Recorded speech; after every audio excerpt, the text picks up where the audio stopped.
having the best day.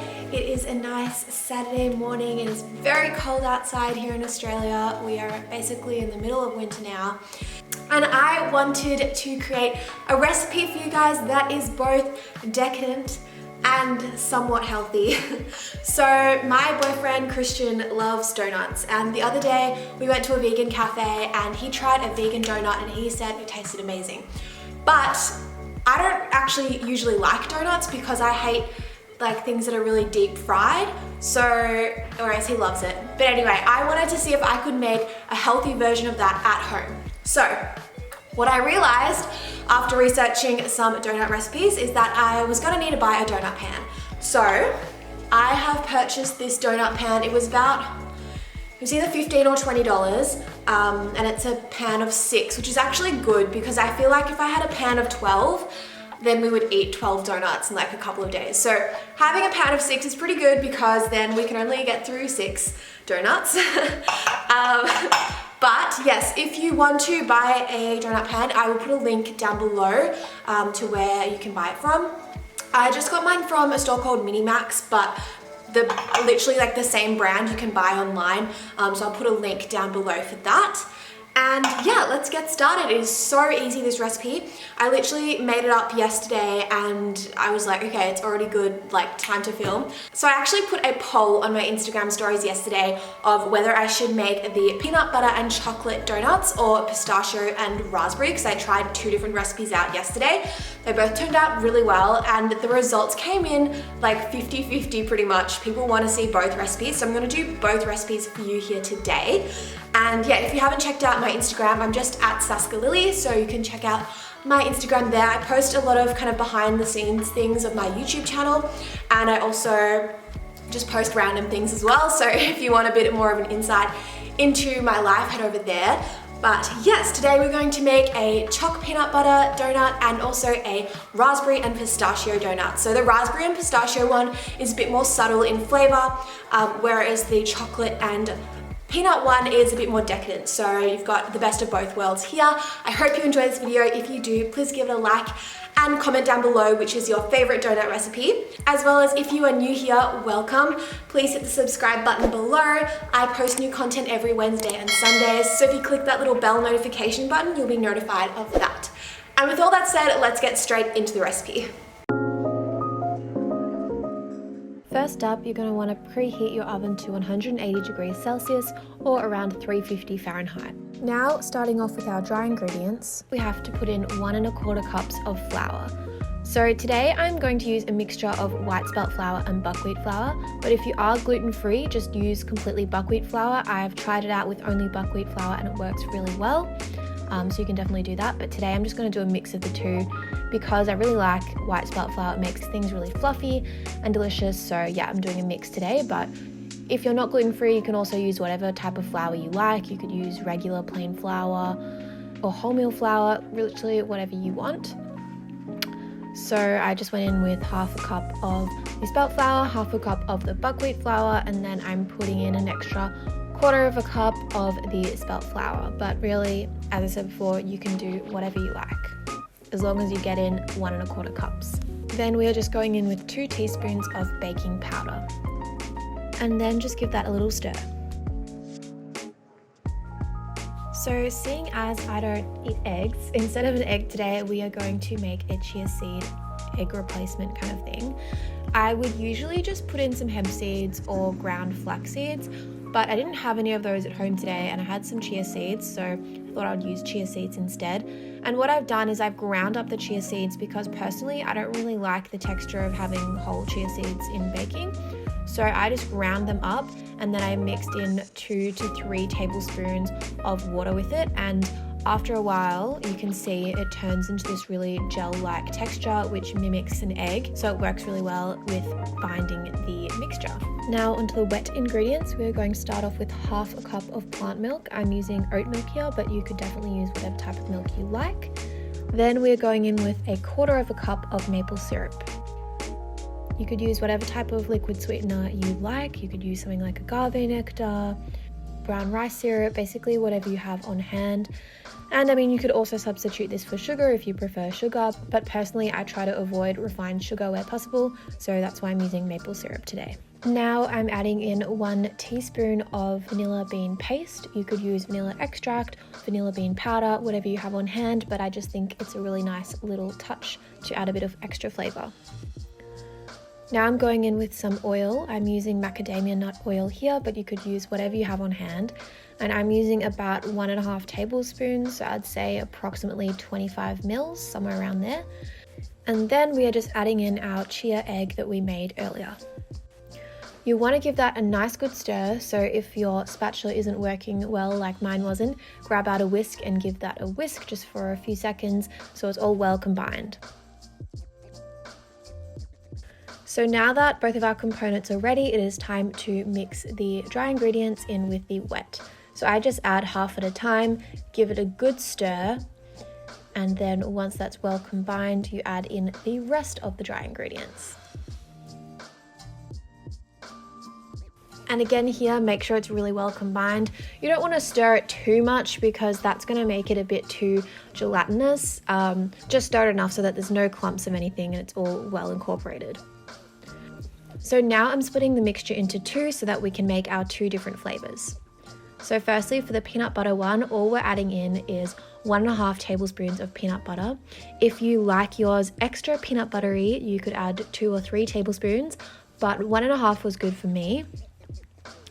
And that's all done for that one.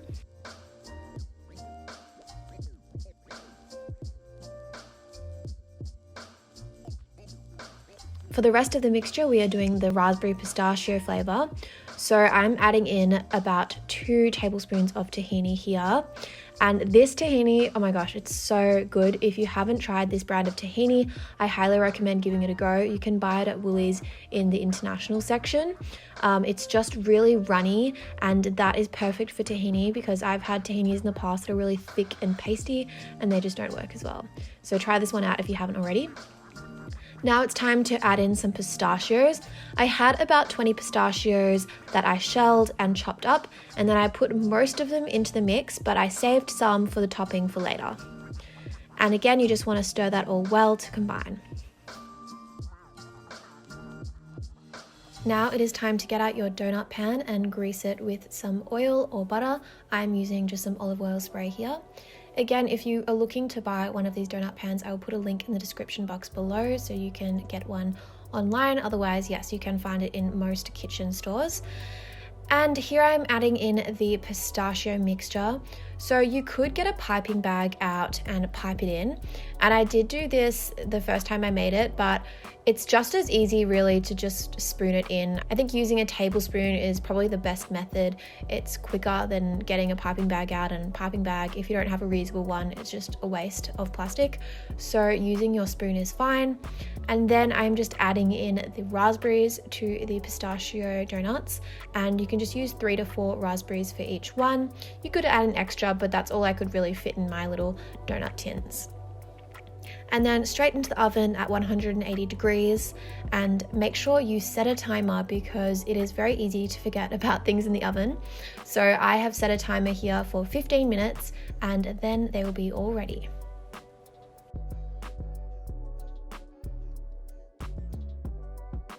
So my timer has just gone off and it's time to take it out of the oven.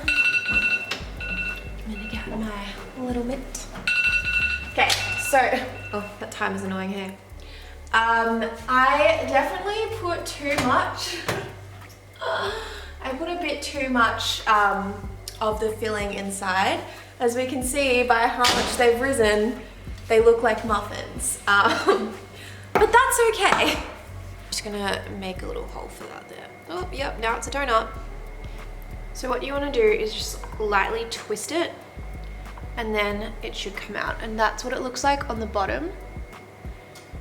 So we're actually gonna ice the top because it's gonna stick to that better, but the bottom looks really cute. So just put that down.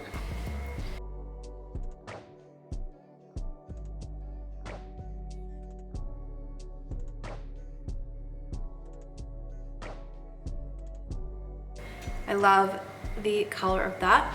We just want to let that rest for about 5 to 10 minutes before we put the topping on. So I'm just putting some more tahini on top of the raspberry donuts, as well as some of those leftover chopped up pistachios. And that's all you have to do to decorate those ones.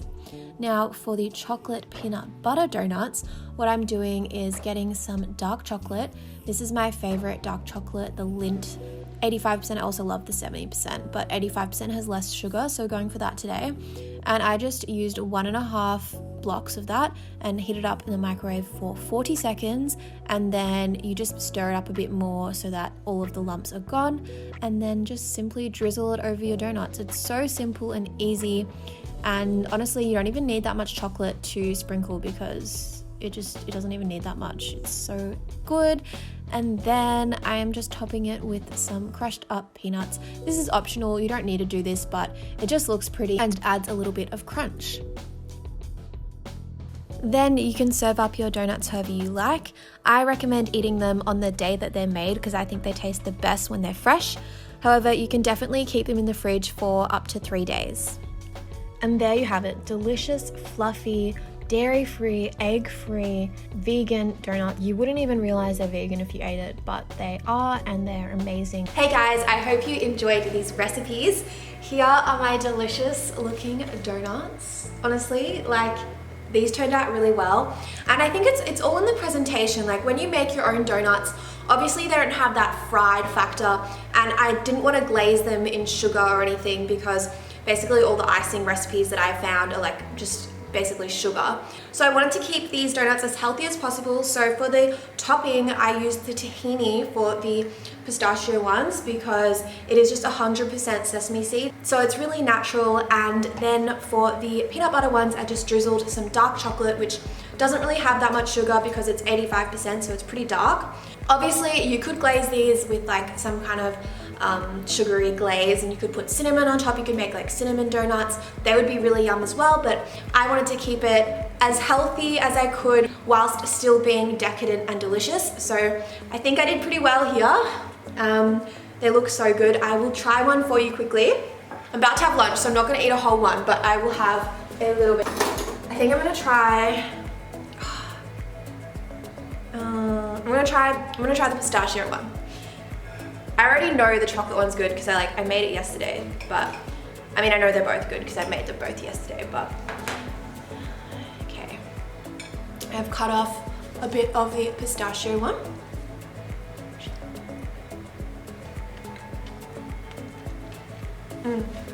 It's so nice because it's so light and fluffy, and when you usually have a donut, like, I don't know, whenever I've had donuts before, I found it kind of like not light and fluffy. Like, I mean, it doesn't obviously have the same crunch as like a regular donut because a regular donut is deep fried and this is just baked, but honestly it tastes really good, and I think it tastes better than a cupcake because I don't know, the donut shape just makes it taste more fun, more interesting. And this would be a great thing to make if you were having a party or if you're having friends over and you want to showcase something that's different. It's also really good for people who aren't vegan. Like, I gave it to a friend to try and he literally just said it tastes like a normal donut. So that was the peanut butter choc one though. That one definitely is a bit more decadent than the raspberry one. The raspberry one is a bit more subtle, and if you're not into something super rich. So I actually really like having both of these together because then, you know, if someone is more into decadent stuff, they'd have the chocolate one, whereas if someone's more into kind of light and they're both really light and fluffy. The raspberry one is just a bit more subtle and not as rich, whereas the chocolate peanut butter one is really rich and decadent. But honestly, they both taste amazing. I am really happy that this worked out so well. Like, yesterday was the first time I'd ever made donuts, and then today I'm sharing this recipe because honestly, I'm just so happy with it. So please let me know if you try out this recipe in the comments down below, or send me a direct message on Instagram. Honestly, I would just love to see your creations. Please, like, if you post it on a story or on a post, just tag me and I would love to look at it and also to share it. So yeah, let me know if you do that. Otherwise, I hope you have an amazing day. I hope you are all safe and well, and I will see you in my next video. Bye.